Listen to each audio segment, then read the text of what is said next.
and thank you for joining us. My name is Catherine Fleming Bruce with Camelot Excalibur Trust, and tonight I bring you historians who have worked on several hot button political SCOTUS rulings. In addition to their scholarship, they're here tonight to reflect on what we've all had a chance to watch, the second uh, 2024 US presidential debate. So, with that, I'd like to give them an introduction. We have Orville Vernon Burton, Judge Matthew J. Perry, Distinguished Professor of History at Clemson University, and University Distinguished Teacher, Scholar Emeritus at the University of Illinois. We have Manisha Sinha, Draper Chair in American History at the University of Connecticut.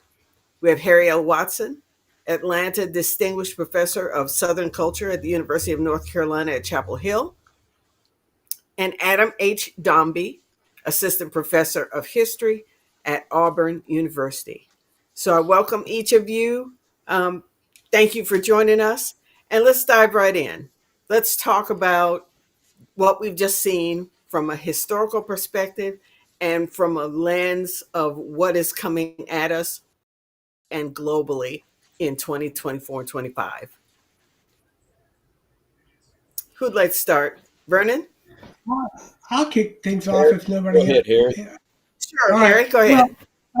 one thing that strikes me is that history is not a perfect guide to what we just saw or what we're going through right now, because obviously there's never in American history ever been a candidate like Donald Trump, and there has never been a candidate like Kamala Harris. Trump's personality and character are uh, pretty well known by now, and Kamala Harris, even if there were nothing else distinctive about her, her gender and her family background make her unique as well. So we can't kind of go back to 1900 or 1800 and get a playbook that will explain exactly what is going on. It seems to me that what we've got here is a lesson in how political success can often turn on things like personality and relatability and the kind of emotional warmth that some candidate generates in a person. And so if you're the kind of person who likes anger and belligerence and truculence and dishonesty, then dishonesty to make what you think is a fundamentally important point, then Trump is your guy. If you like poise and elegance and carefully balanced and reasoned arguments and so on that to some people sound elitist, then then Kamala Harris is your candidate. And I think what we're going to see is how many Americans are in this box and how many of them are in that box. Because uh, tonight, I don't think we can be positive about where they all fall. Let me take a Absolutely. little issue with Harry, not at all about what he said about the candidates, but about the lessons of history. And that is the 1850s, 60s, and today. There is a real similarity, and the stakes are very similar. The rest of the world, we tend to forget, in the 1860s with the Civil War, was moving toward authoritarianism. The rest of the world was moving that way. They had moved away from the what we think of the Revolutionary Era of 1776. You have Napoleon III is now on what was a republic in France, and you have Napoleon III putting a monarch in Mexico, which had been a republic. Public. You had Garibaldi, the hero of two continents, going back after working in Latin America for liberty and freedom and democracies and republics, reuniting Italy, and to his dismay, it chooses monarchy. And I think there is a similarity now. For some reason, the rest of the world was moving. particularly before this last administration, where Kamala Harris was vice president, to authoritarianism. And once again, I think the United States has stood up, as Lincoln called it, the last best hope.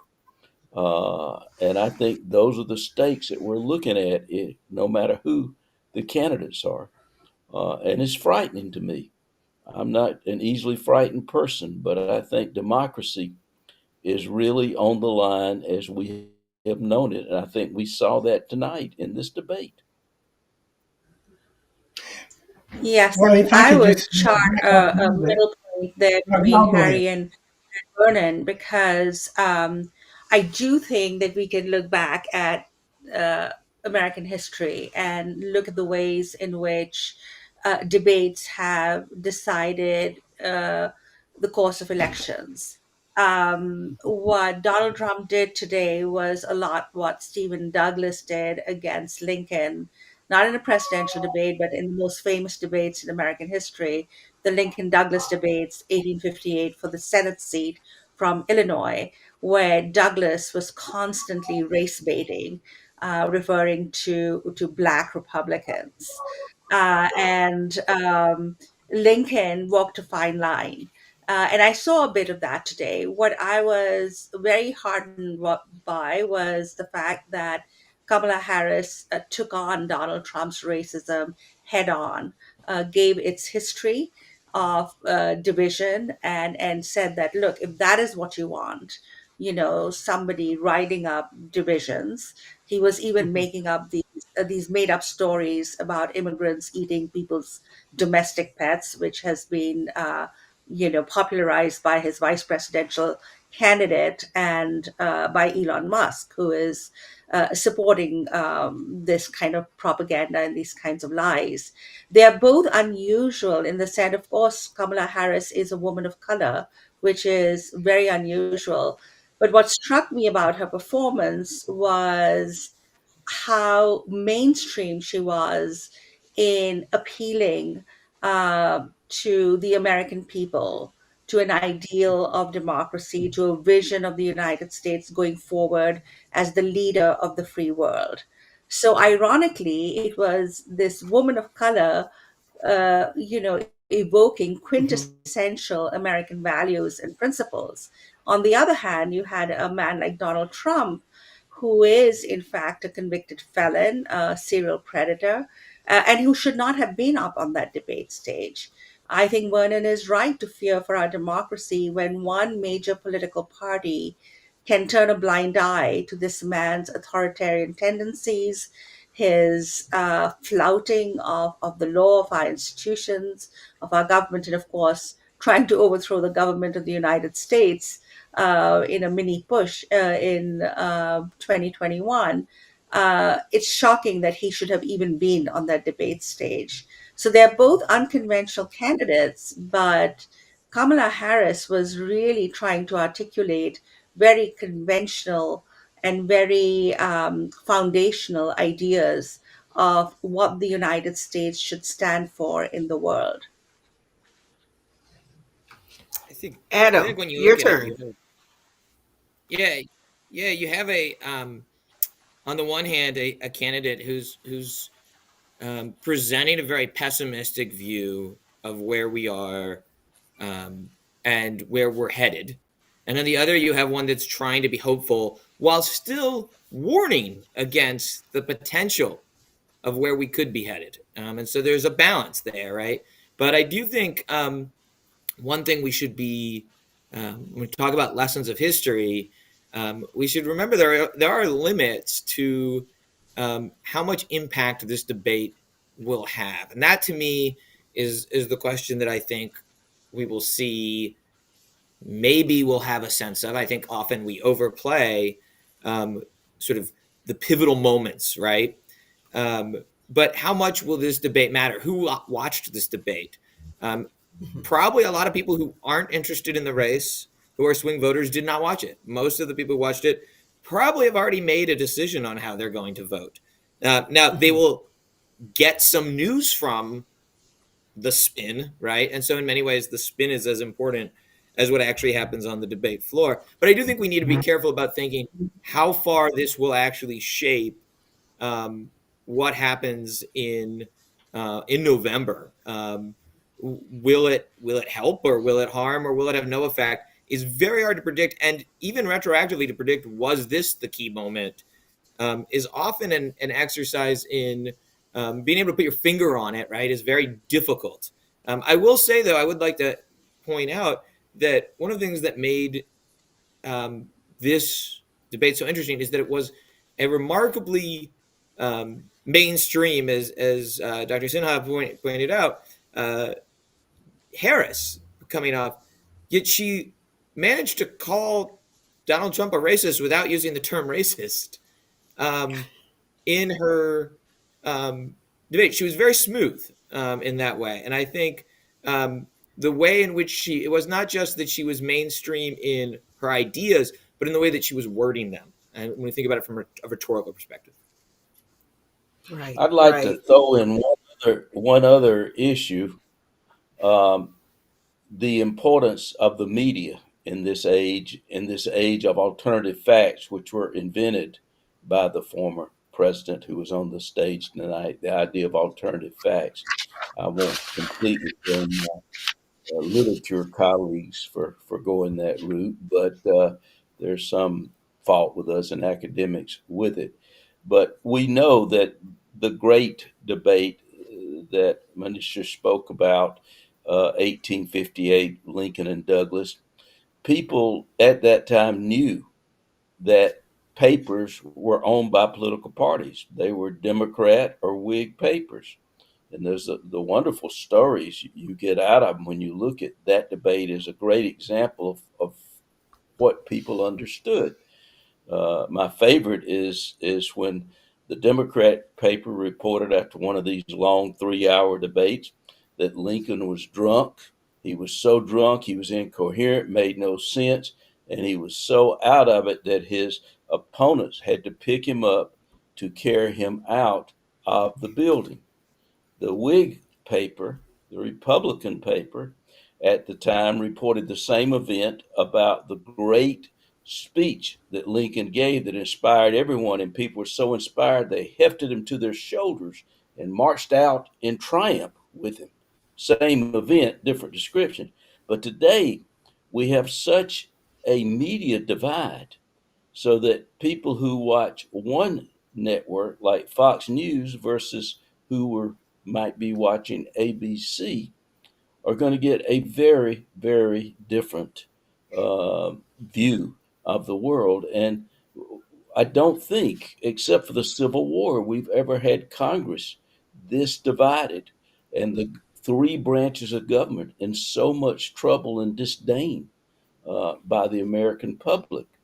So that's partly why I am so concerned because I don't see how you can respond to the media if people are only looking at a point of view they want to hear and not understanding just how biased they are. I do want to say that I thought that these moderators did a better job than C SPAN did with President Biden and former President Trump, but I still think that they need to call out lies. They need to make sure that it's not seen as that this is true when untruths like that are just being told over and over and over. It really bothers me.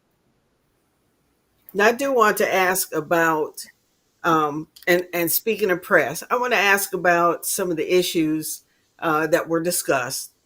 And the Harris campaign over the weekend put out their issues list, so that is now there. But definitely, because we have um, some protest and some agitation over some of the issues, they're going to be discussed more.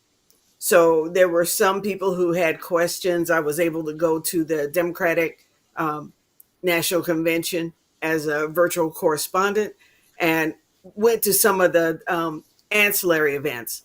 And so some of them were about, uh, say, reparations. Others were about what's happening in Gaza. And tonight there was a protest outside of the Constitution Center around Gaza. So that issue continues to force the hand of everyone who might otherwise try to downplay it. Some other issues don't get as much attention. So how do we look at what issues end up in the debate and which don't? Um, I So, recently looked at the 91 page Democratic national platform and kind of distilled that down to a series of checklists to give people a opportunity to see what's important to the Democratic Party. But of course, that may have nothing to do with or little to do with what the candidates decide to talk about. So, where do you think that comes from?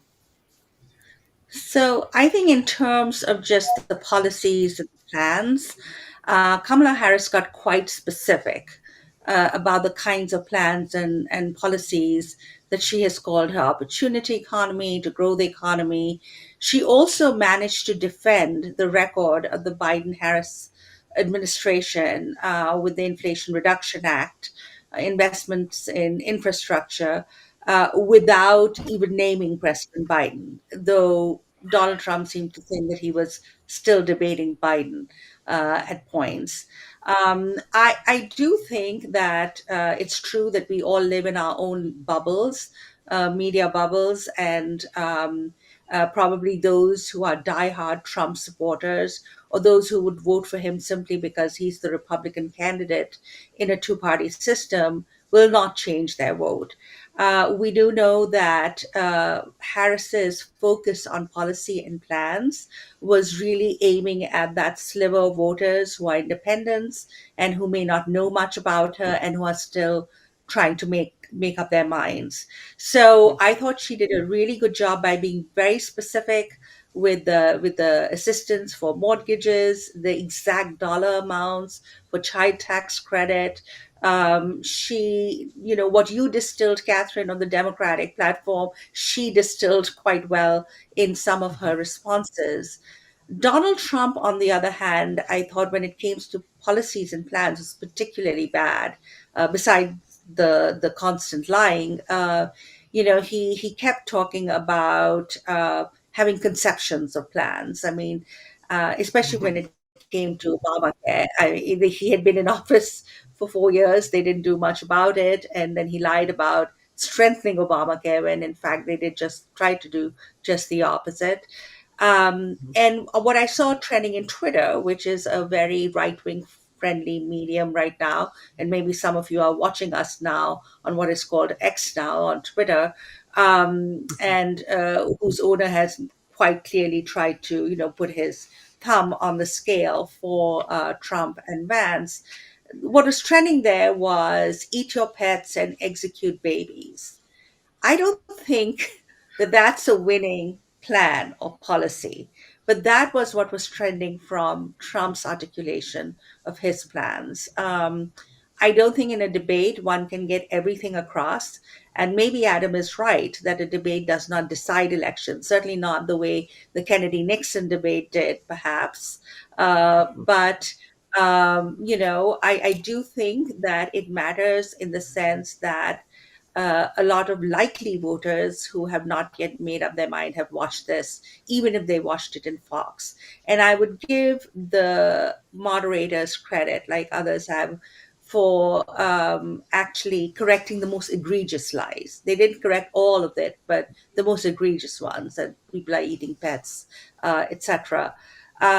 So, in terms of policies, I thought that Kamala Harris had the upper hand. The question is whether she managed to convince those undecideds at this point. I find it difficult that any patriotic American citizen would even consider Donald Trump, given his record in every respect, whether it is domestically, with ending with that awful attempted coup, or internationally. We know that Trump won the Electoral College even after losing the popular vote. I mean, the most, by the way, of any American president who has won the Electoral College. The largest losing popular vote was Trump. So maybe I'm not that pessimistic as Vernon. If we keep that in mind, that even during the Annus Horribilis 2016, when he actually won the Electoral College, he never really won the popular vote. There is some reason to hope. But in terms of policies, I thought Kamala had the upper hand. Well, Okay. Manisha, I I know think Harry that wants to say something. you're very much in line with the sympathies of the panel, certainly mine. I think the thing I want to keep applying a kind of I don't know what to call it, just a cautionary note about our own perspective. We know that everybody on the panel is on the panel because we signed an amicus brief saying that Donald Trump was disqualified for being president because of his support for an insurrection, which violates the 14th Amendment. So we're all on record already, and our the guy who brought us all together, Alan Lickman, wonderful historian and person, has already called the election for Harris. So we're kind of part of that liberal bubble, if you will, and I certainly include myself in that. I'm just as worried about the stakes of this election as Vernon or Manisha or any of us. What I'm saying is, I think it's very hard to go back and find an election that was kind of as crazy as this one, and which will depend as much on people's values and prejudices and tribal identities and so on.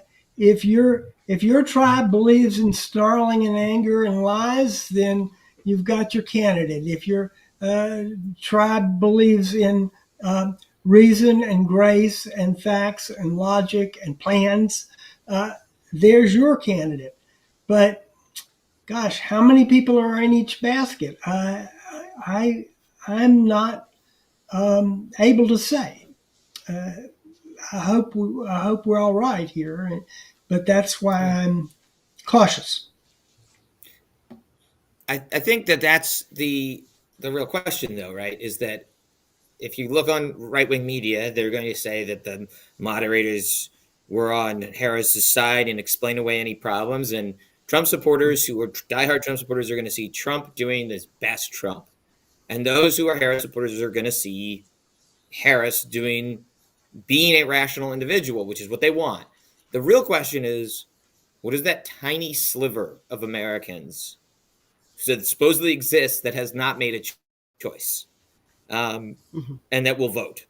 And that, to me, is where you have to sort of think less about actually policy and more about um, how they looked. And in that way, I do think Harris um, probably did come off. If there was any gain to be made, Harris made it on in this debate. In that Trump, to a non-Trump supporting individual, clearly came off as um, unhinged, to be frank. Abortion. Let's go to immigration.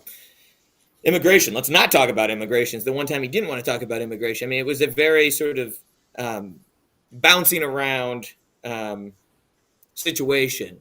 But I do think it really will come down to what did a very small sliver of Americans take from this and from the next, uh, you know, however many days left we have.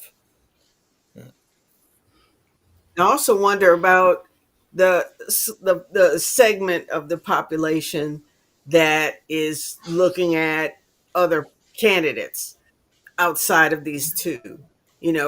Folks who are looking at Stein or the I can't remember the name of the libertarian candidate.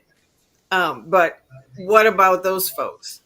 Are they going to weigh in enough numbers to have any kind of influence, in your opinion?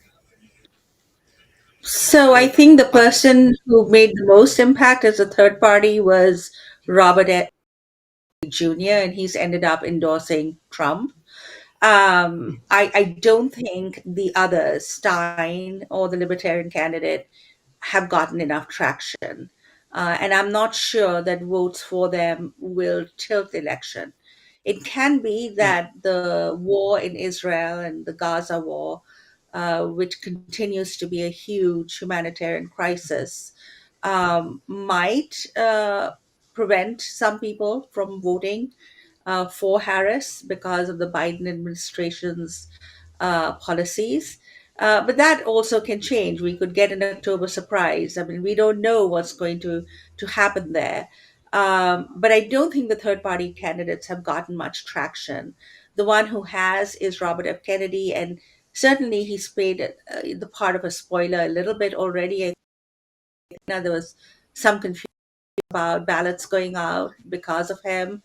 But he's just been such a bizarre character that, frankly, I don't know whether his support for Trump helps Trump or hurts him, because it really adds to this picture of a very kind of weird group.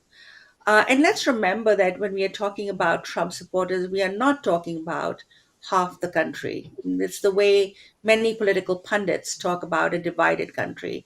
Half is this and half that. But, as we were half slave, half free in the 19th century. But I don't think that's correct. With in 2020 we had the largest voter turnout in recent history, and 60% of mhm, American eligible American voters voted, and out of that, Trump got less than half. So there is this one third of diehard MAGA Republicans who will vote for Trump even if he shoots a person on Fifth Avenue, as he put it. But I think what you're getting with the Harris campaign now is an unknowable, which was the unknowable in the Obama run for the presidency in 2008. We know there's been tremendous enthusiasm, both in terms of registering voters who have not voted before, which is why they keep talking about quote voter fraud while indulging in voter suppression. Um, but it's an unknowable what that enthusiasm will translate into. Besides the group of voters who are independents and who haven't yet made up their minds that Adam Dombey talked about, I think we are going to have a large group of voters who are being energized to vote at this time who weren't earlier in the race. And I wonder what their impact will be. And one of the reasons why many states like Georgia, Florida, and Texas are trying voter intimidation or alleging, as Trump did, that that illegal aliens who apparently are getting transgender operations paid for by the government. I didn't know about that, but that they are attempting to vote, and that can't happen because you have to be a citizen. It's against the law mhm. to vote if you're not a citizen of the United States. So Right. they're trying to already muddy the water because they know that there is this kind of grassroots enthusiasm that everyone has reported on. And that's, I think, an unknowable factor until election day. We won't know whether they've had an effect or not. so I can wonder I if I can I could ask Benita a question and ask it of the whole panel, and I hope it would be a sort of simplified way of getting at what Manisha and Adam have both talked about. Polls have said that in that group of undecided voters, most of them seem to know what they need to know or want to know about Donald Trump. But on the other side, they say, well, we don't really know Kamala Harris. We don't know much about her. We don't yet know a positive reason to support her. We need to know more. So my question is, do you think Harris gave those people tonight enough to go on to make them more confident about who Kamala Harris is and how they might make up their minds between her and Trump. Did we learn That's a enough I, great new about? that's the fundamental Because question, right, about how effective debate I'm is. sorry.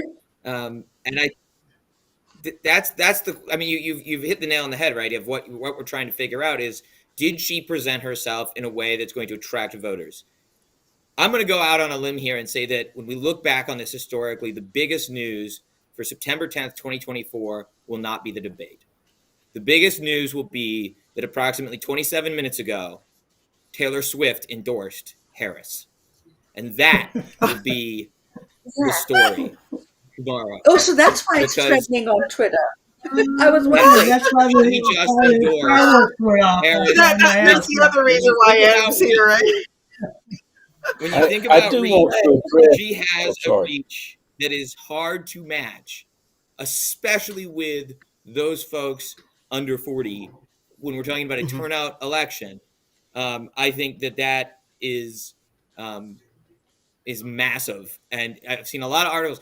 Swift will never announce who she's going to vote for. She just did it. So I think that, I mean, I say that, and I'm not joking when I say that I think her endorsement is has the potential to shift this race in a much more profound way than any debate ever would.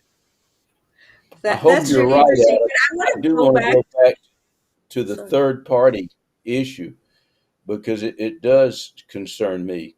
You're talking about very small margin, and let's not forget the Bush Gore election, and the Green Party there uh, would have made the difference.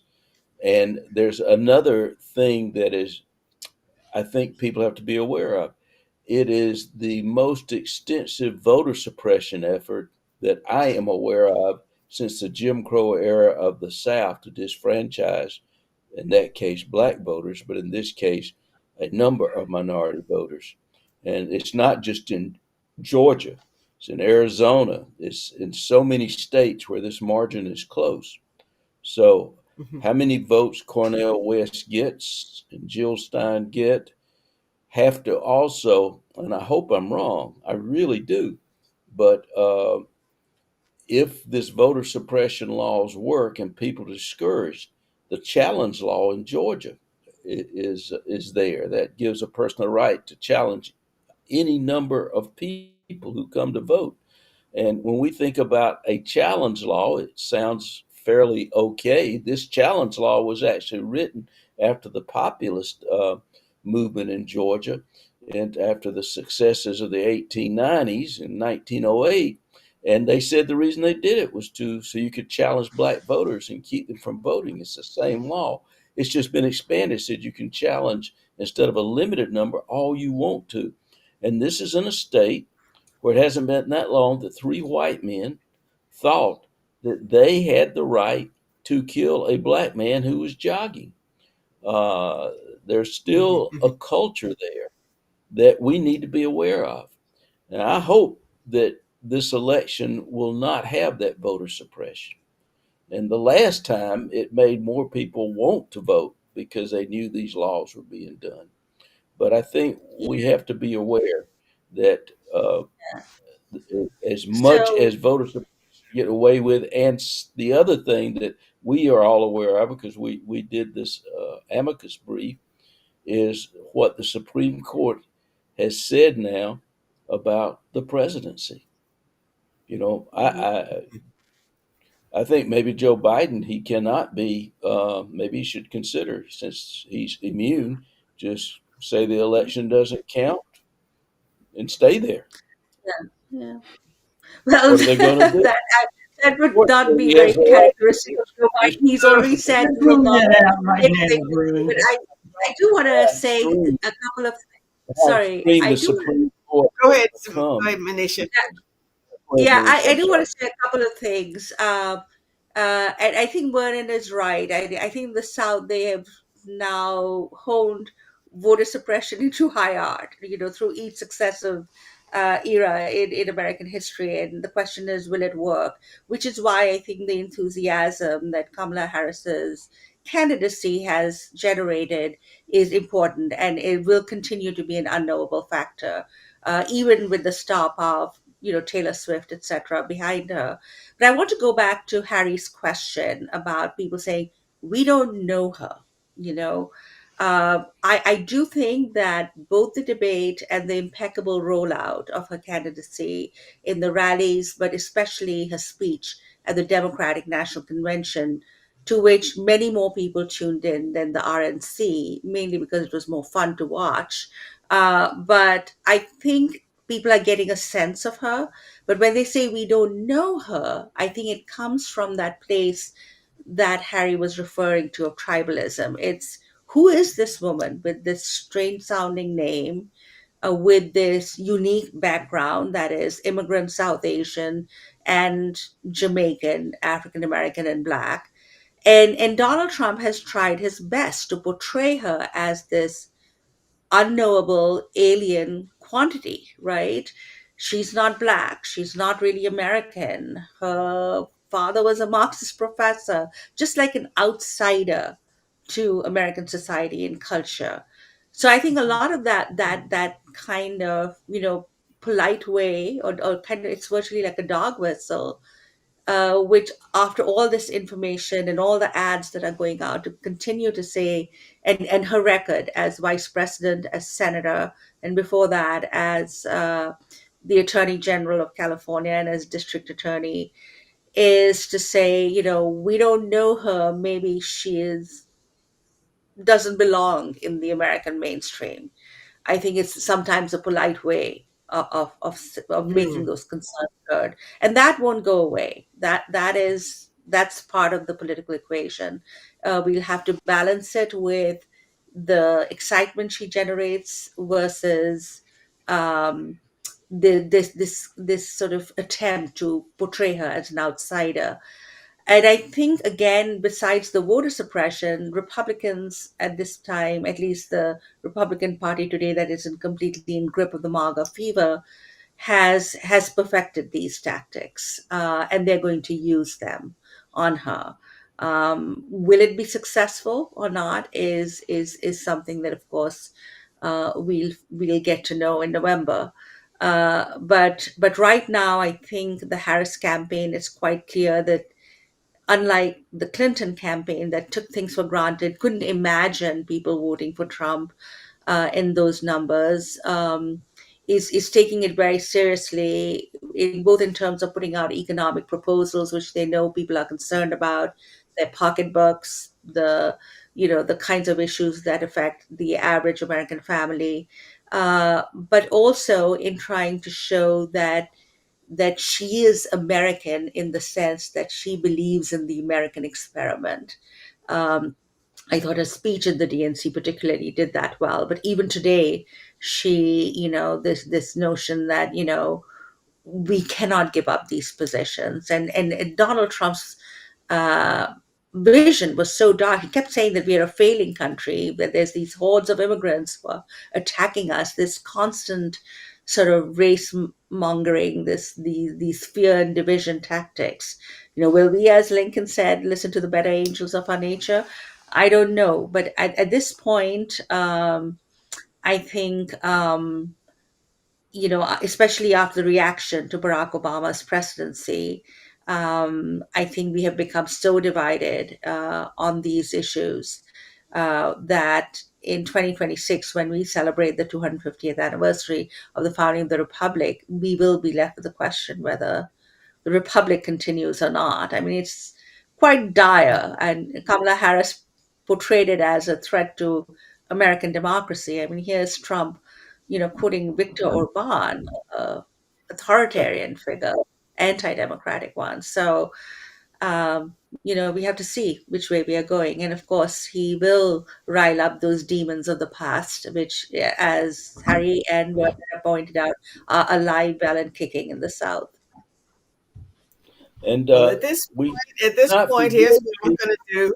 I want to go around for everybody's last statements. We're going to start with Vernon, and we're going to move to Harry, and then Manisha and Adam. So let us take a minute to kind of wrap up our conclusions and our forward thinking about what we think the rest of the campaigns will hold.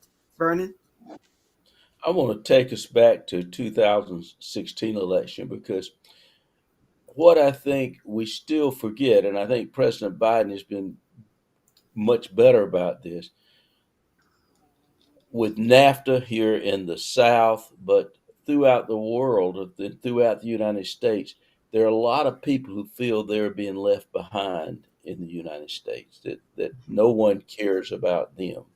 And this was something that Donald Trump tapped into in 2016.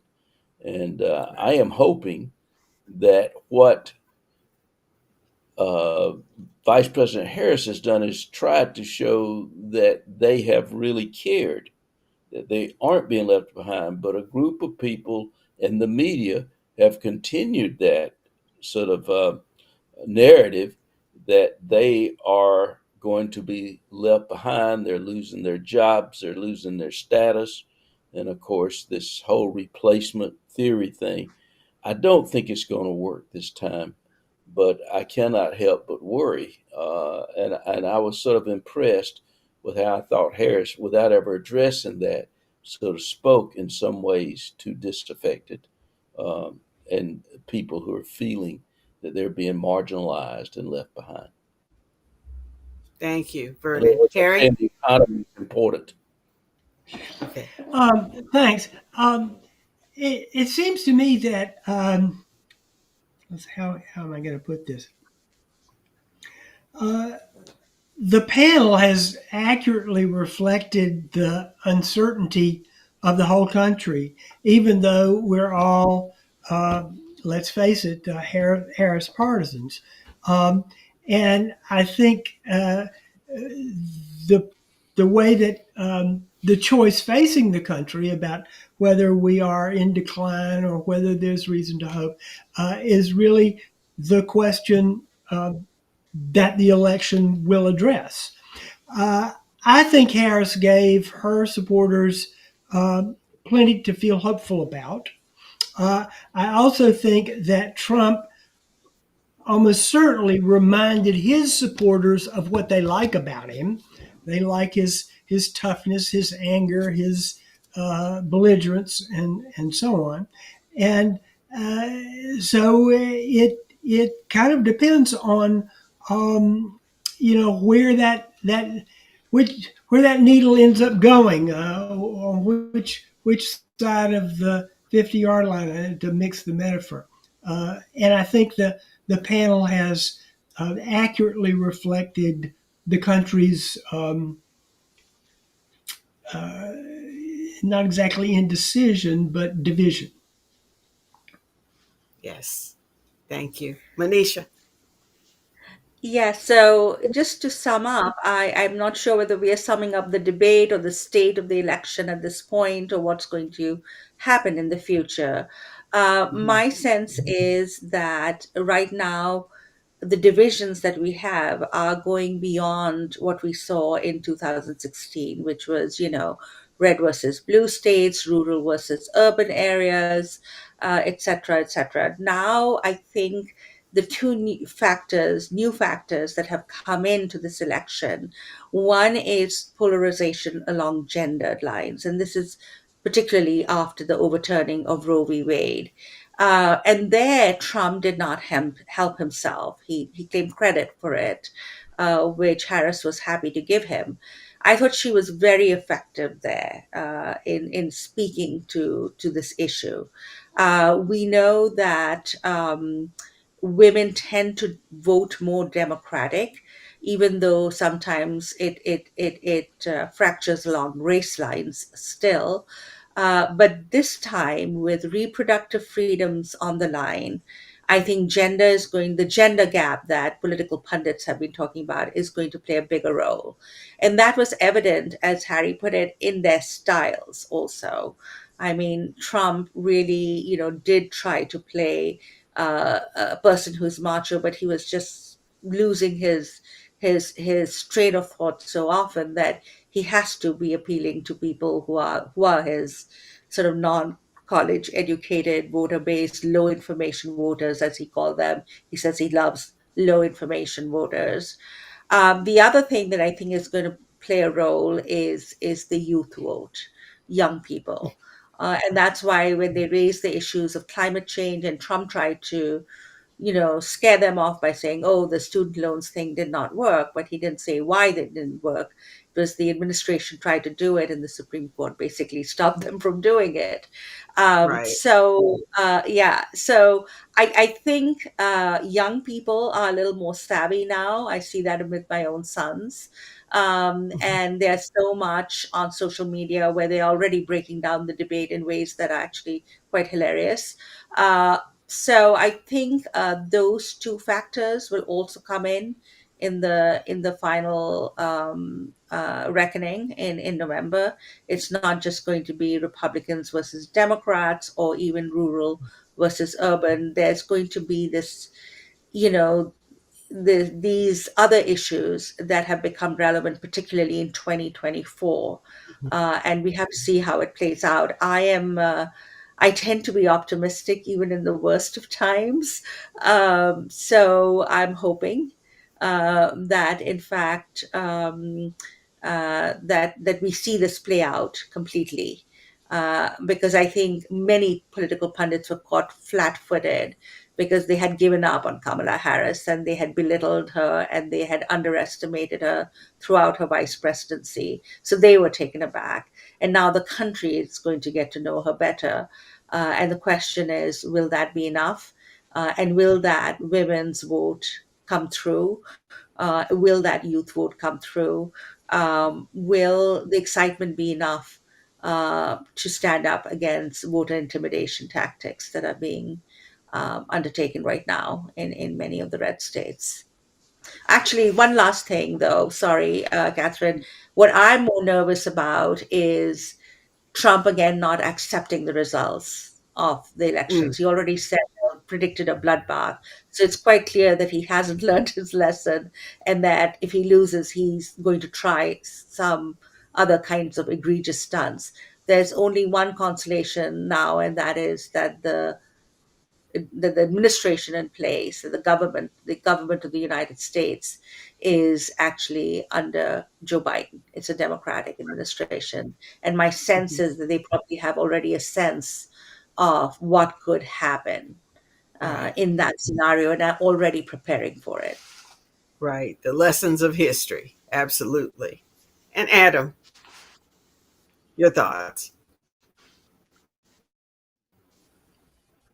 I, I would say that at this point, the most important thing for viewers to think about is their own plan to vote. I mean, we're now less than 2 months out, and how to make sure your ballot is cast um, is the most important thing to do first. We can worry about what happens if Trump doesn't accept it. We can worry about what happens if you have a funky Congress come January 6th that tries to overturn an election. These are all things we can worry about. But first, we got to get through the election. And so I would encourage all viewers, no matter their partisan preference, to um, to make a plan to vote, ensure that they're registered. I'll be honest, I went to get my absentee ballot the other day and found that because the post office hadn't delivered my registration, I had been declared an inactive voter. And because bad postal Wow. service. But and despite the fact that my wife does not, and hers got delivered with the same address. And Oh, so check your registration. Make sure you're registered, and make sure you're able to do your part to preserve American democracy at its most foundational level, which is vote. And then once you've done that, you can volunteer, you can fundraise, you can knock on doors, you can talk to your neighbors, you can talk to your family. Um, as with all elections, it's a turnout election. Ultimately, at the end of the day, um, turn out the voters, and that includes you. absolutely. And you can also be a poll manager. You can serve in volunteer capacity as a election protection person. You can be a poll watcher. So many roles. But tonight, I want to thank the historians My friends who come to join me once again to talk about these important issues, Vernon Burton, Manisha Sinha, Harry L. Watson, and Adam H. Dombey. Thank you all for staying probably a lot longer than you thought you were going to. We said everything fully, and I think we shared something very important with our audiences tonight. So I appreciate historians weighing in on the 2024 U.S. seasonal second debate, uh, and there'll be a few more coming up. I hope you'll join us again. And I'm Catherine Fleming Bruce. I thank you for joining us, and please do subscribe and make sure you share this. We want many, many people to see this discussion today to give them some very important things to think about. Until then, I wish you all a good evening, and we'll see you again next time. Thank you.